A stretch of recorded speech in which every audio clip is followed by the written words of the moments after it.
Oliy ta'lim muassasalariga kirish uchun onlayn ro'yxatdan o'tish. Abituriyentlarni onlayn ro'yxatga olish may.gov.uz sayti va Davlat test markazining may.dtm.uz sayti orqali amalga oshiriladi. may.dtm.uz sayti orqali ro'yxatdan o'tish quyidagi tartibda amalga oshiriladi. Dastlab ro'yxatdan o'tish oynasiga telefon raqam, parol, takroriy parol hamda aritmetik ifodaning qiymati kiritilib, ro'yxatdan o'tish tugmasi bosiladi. Shundan so'ng abituriyentning telefon raqamiga SMS xabar yuboriladi. SMS xabardagi 5 xonali raqam dasturga kiritilib, telefon raqami tasdiqlanadi. Pasport ma'lumotlarini kiritish oynasiga abituriyentning shaxsiy identifikatsiya raqami hamda pasport seriyasi va raqami kiritiladi. So'ngra shaxsiy ma'lumotlardan ish jarayonida foydalanishga rozilik bildirilib, saqlash tugmasi bosiladi.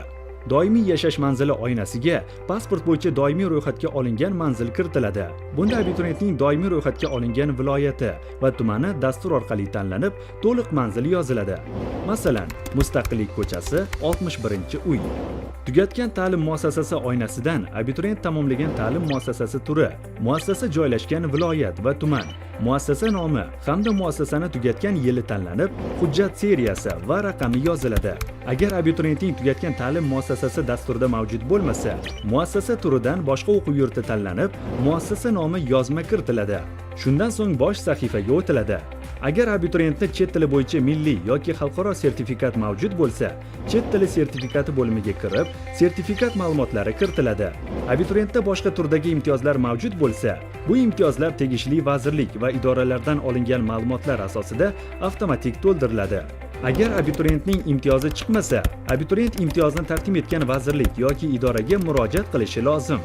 Abituriyentda umumta'lim fanlaridan milliy sertifikat mavjud bo'lsa, qabul 2021 bo'limiga kirganda uning sertifikat ma'lumotlari aks etadi.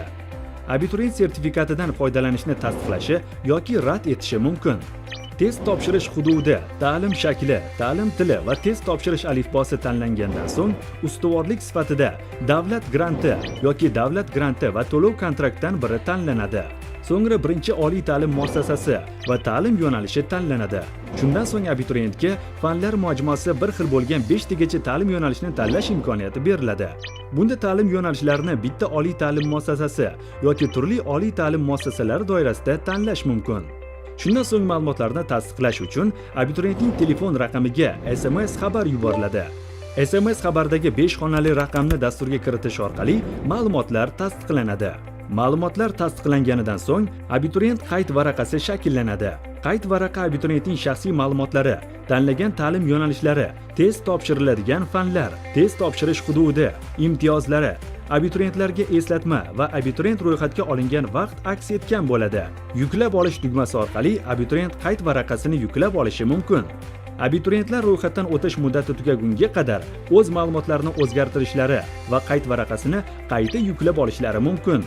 Qayd varaqasining quyi qismida test sinovi uchun to'lovni amalga oshirish kerak bo'lgan abituriyentlarga invoice hosil bo'ladi. To'lovni amalga oshirish bilan ro'yxatdan o'tish jarayoni yakunlanadi. To'lovni Click, PayMe, UPay, Paynet kabi elektron to'lov tizimlari yoki bank kassalari orqali amalga oshirish mumkin. Bunda nogironligi bo'lgan shaxslar, to'liq davlat ta'minotidagi shaxslar va ta'lim muassasalarini joriy yilda tugatgan abituriyentlardan to'lov undirilmaydi. Sizga test sinovlarida muvaffaqiyat tilaymiz.